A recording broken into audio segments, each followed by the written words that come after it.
Miller de novo, hein? Hoje promete, meu amigo, hoje promete. Na última semana, eu vi muita gente cornetando sem ver o programa. Ah, lá vai o Formiga questionar os campeões de 94. Que, por sinal, deram uma aula aqui de equilíbrio na avaliação deles. Discordei de algumas poucas coisas, mas, no geral, ó, tirei o chapéu para Romário, para Dunga, Ricardo Rocha, Jorginho. Muito bom, inclusive, uma visão que, óbvio, tem ali uma análise crítica, acho que justa, de algumas coisas que a gente tem visto aí, mas, no geral, muito ponderado. Hoje talvez seja diferente.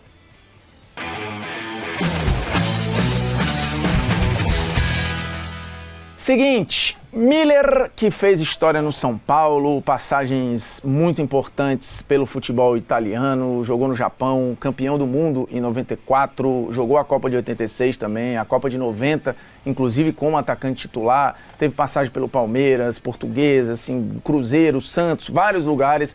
Um cara que, na minha visão, foi ficando melhor com o passar do tempo, inclusive, assim, o Miller foi ficando mais eficiente, mais inteligente, mais genial até perto do fim da carreira, apesar de ter surgido como um atacante goleador ali nos menudos dos anos 80 no São Paulo e tal, e sempre foi muito ácido nas avaliações, principalmente comparando a sua geração com o futebol atual, ainda está aí atuando na imprensa esportiva, né, e deu uma entrevista muito legal no, abre aspas, né, do GE, e a gente vai tirar alguns trechos aqui. Eu não sei quais trechos foram tirados, mas normalmente as entrevistas do Miller dão o que falar. Então, play. Lá na frente é 90% improviso e 10% tradicional. Atrás é diferente. É ao contrário. É 90% tradicional e 10% improviso. Às vezes você pega um zagueiro, Mauro Galvão, o Valber, etc., que eles improvisavam bastante nas saídas de bola, que não é o cotidiano de um zagueiro. Por isso o jogador na frente de grande time tem que ser craque, senão as individualidades... assim, vocês têm que ser craque, tem que ser eficiente, né? Alguns times foram campeões sem ter um craque lá na frente, tô falando só de seleção não, assim, por exemplo. Mas a parada do lá na frente improvisar, o próprio Guardiola fala, né, cara, eu organizo até chegar ali perto do gol. A partir dali, o jogador vai entender as situações, vai buscar os espaços, aí vem o talento do cara. Agora, lá atrás, hoje, você tem o planejamento, a execução das saídas de bola e tal, mas os defensores nunca foram tão exigidos para terem qualidade na saída de bola, né? No passe, na bola longa, na saída curta. Isso vale inclusive para o goleiro também. Não é que tenha improviso, mas tem que ter muita qualidade, porque senão, meu irmão, com as marcações de pressão aí que tem, essa frase é forte, hein? As individualidades de 94 não se comparam com nenhuma geração de hoje. De 94 não se compara com nenhuma geração de hoje, nem esquece. Seja titular, seja no banco. Não dá para comparar. Com certeza, os reservas de 94 tinham grandes possibilidades de ganhar uma Copa do que a geração de hoje. O Ronaldinho, eu, Viola, Paulo Sérgio, Cafu até então, né? Cafu entrou depois com a expulsão do Leonardo.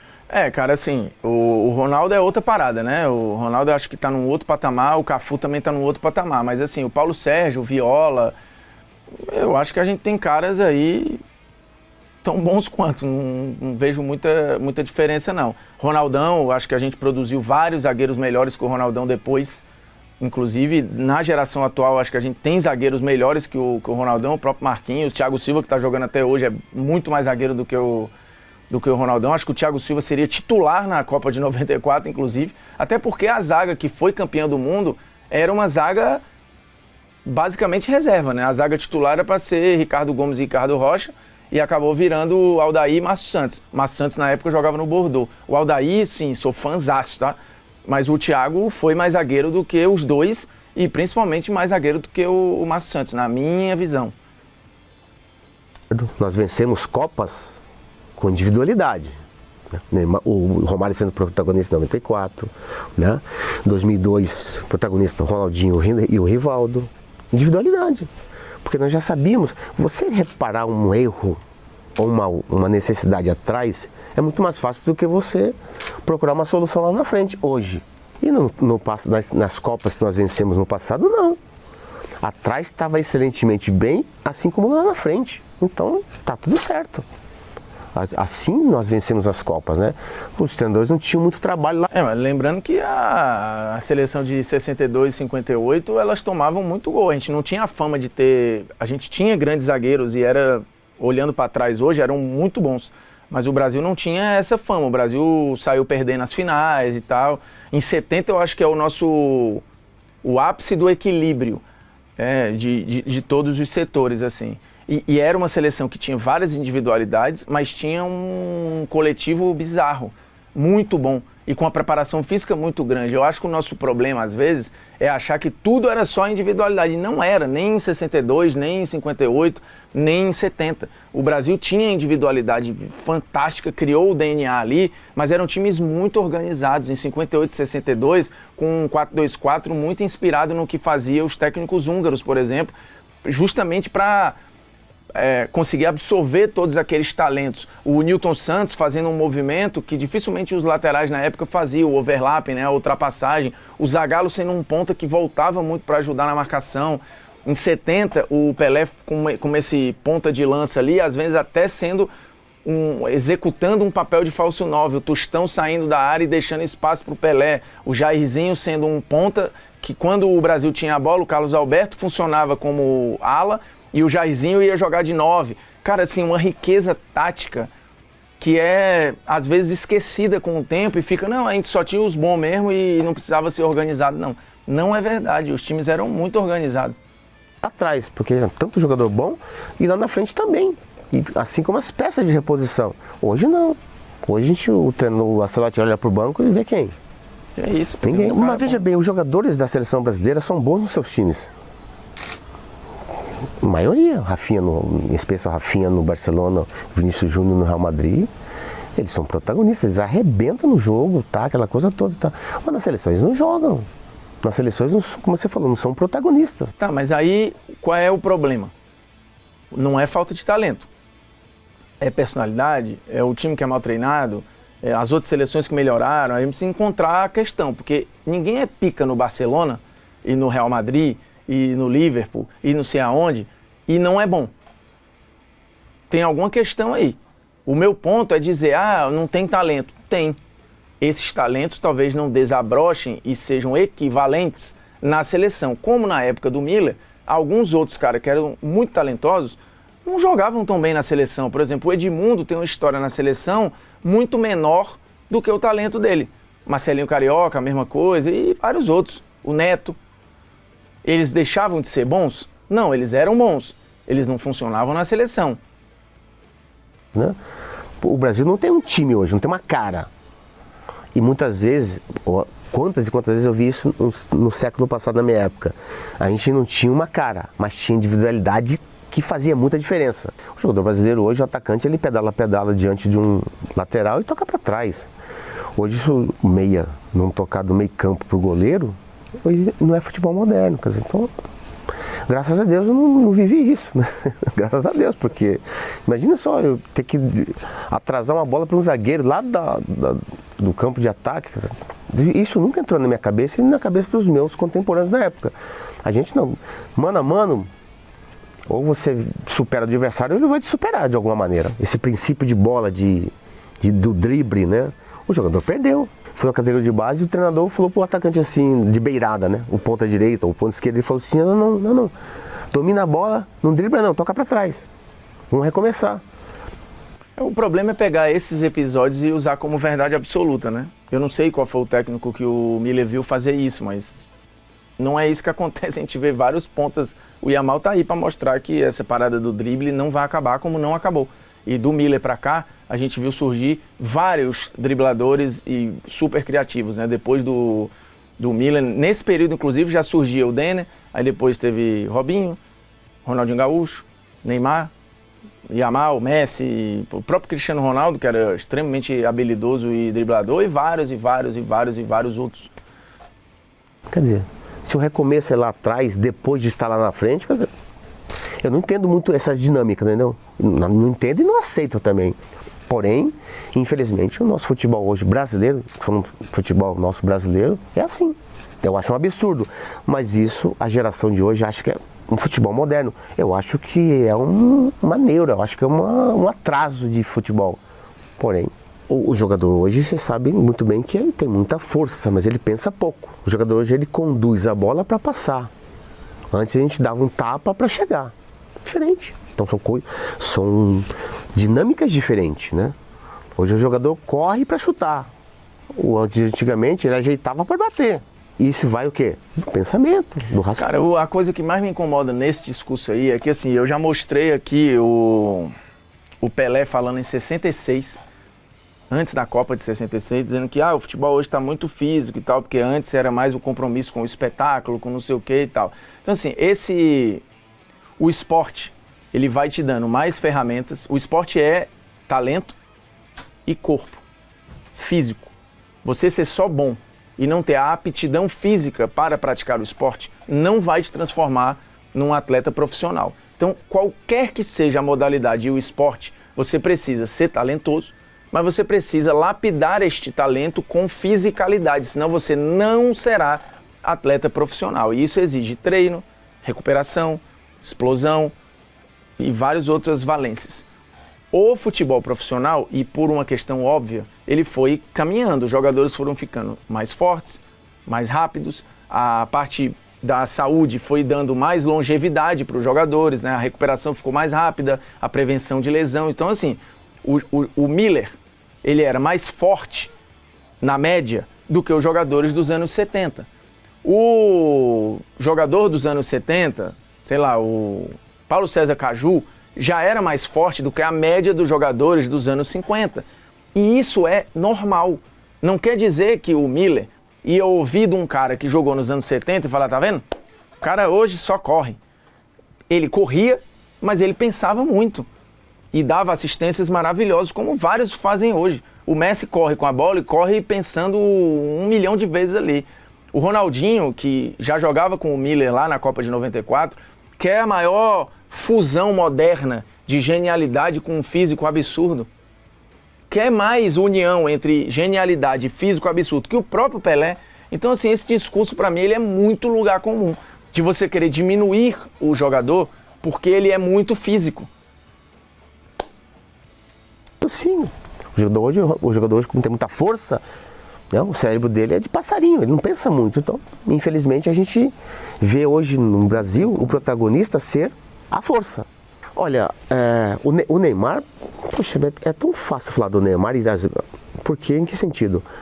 Nós sabemos da sua capacidade técnica, todos sabem, mas o Neymar precisa estar bem fisicamente. Porra, mas aí, caralho, ele acabou de reclamar que o futebol é físico. Aí o outro, que é gênio, tem que estar bem fisicamente, porque, que óbvio, pra mim é uma coisa assim, é escancarado, isso é evidente. E a fala do Miller, ela deixa claro, não tem como, se você, por melhor que você seja, se você não estiver fisicamente bem, não vai adiantar muito o seu talento. E tá aí, pouco depois dele falar que, porque fisicamente, porque você demoniza a parte física, né? Como se isso deixasse o jogador burro, como se deixasse o jogador menos capaz. Quando na real a parte física é um elemento a mais para permitir que a sua genialidade aflore, que o seu talento aflore. O gênio, sem a parte física, cara, assim, ele vai ajudar muito pouco, em qualquer época, tá? Proporcionalmente falando. Então... Né? Única e exclusivamente bem fisicamente. Se ele estiver bem fisicamente, ele vai dar um contributo muito grande para a seleção, com certeza. Acho que o extracampo a gente não tem que se preocupar dele, tem que se preocupar com o campo. O extracampo dele, ele vive a vida dele do jeito que ele quer. Não entra no mérito do campo, né? O desempenho dele, a praticidade. Se ele jogar mal, se critica. Se ele jogar bem, se aplaude.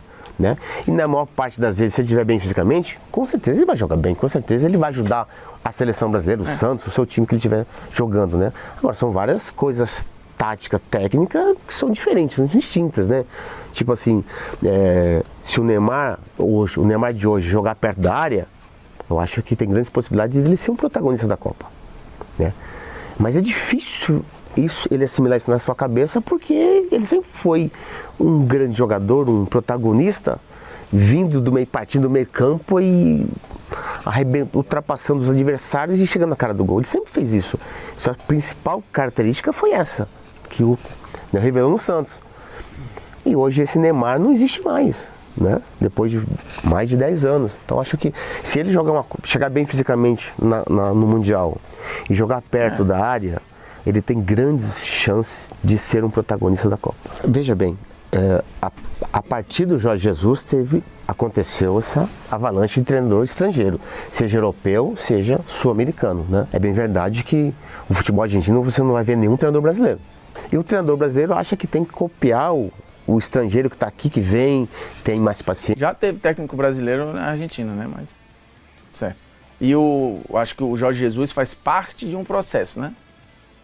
Ele não é sozinho. Até porque quando o Jorge Jesus chega, já estava aqui o Sampaoli, o Gareca já tinha passado pelo Palmeiras, vários técnicos já tinham passado por aqui.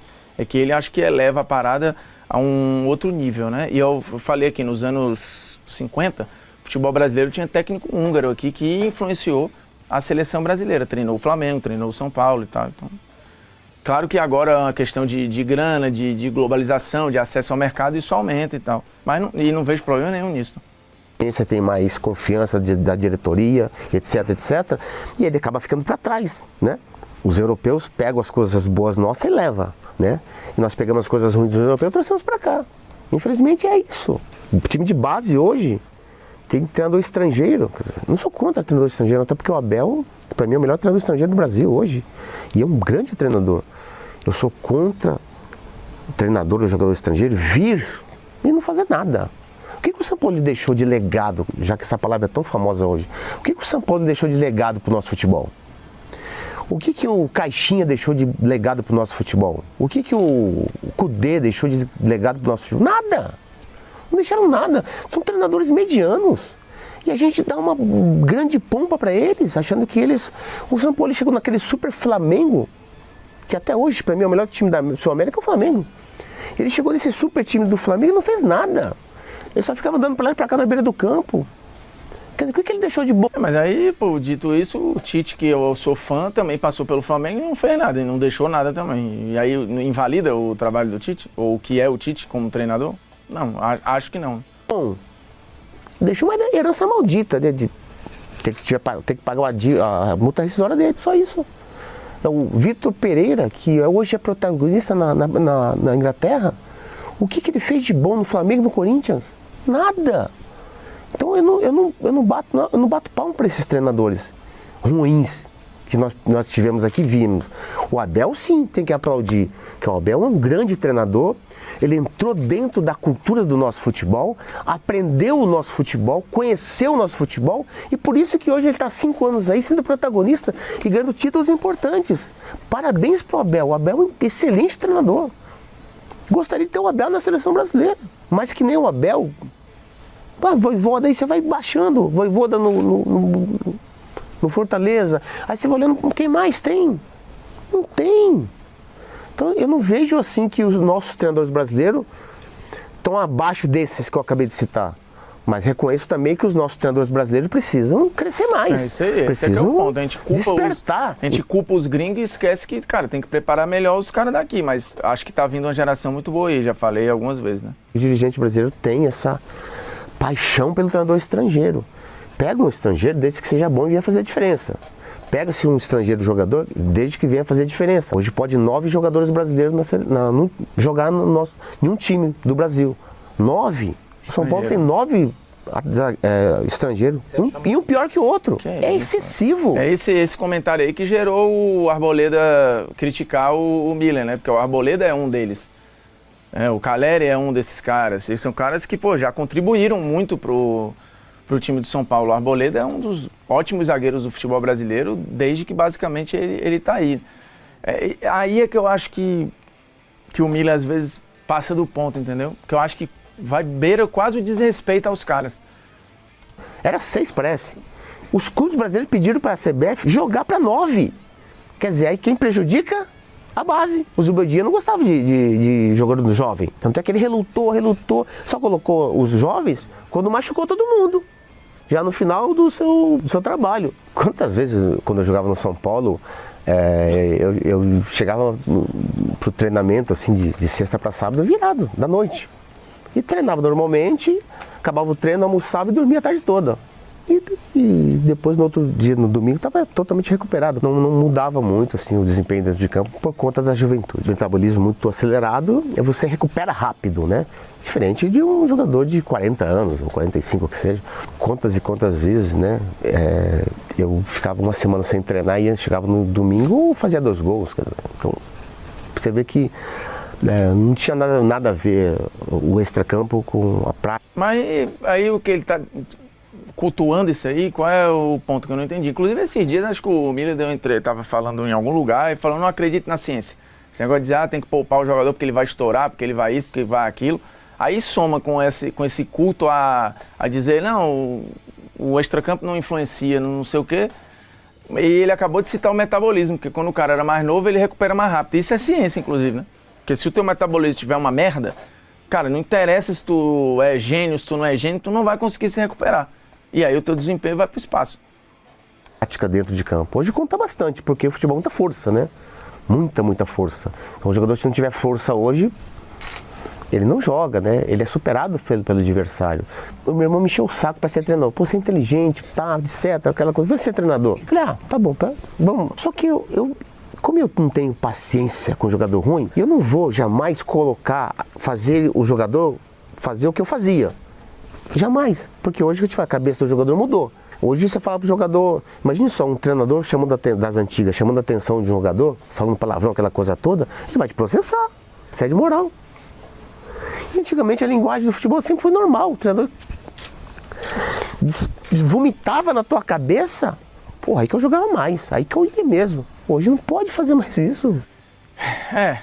Enfim, eu assim, acho o Miller foi muito foda como jogador, porra, assim, o cara, e de novo, assim, acho que foi melhorando com o tempo, ficou cada vez melhor, mas eu discordo de muita coisa do que ele fala aí. E essa parada, não, é porque eu não tinha paciência com o jogador ruim, assim, velho, isso diz mais sobre ele enquanto líder e técnico do que sobre os caras, porque tem muito treinador que melhora jogador com a sua capacidade de liderança, de adaptação, de adequação e tal, a magia tá aí. Você não vai conseguir ter 30 caras pica no elenco, 25 picas no elenco, nenhum time tem isso.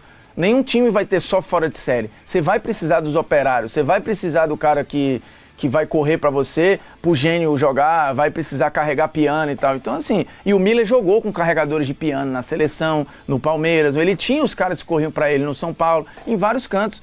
E o Tele, que foi um técnico marcante na vida do Miller e outros, não trabalharam só com os caras pica.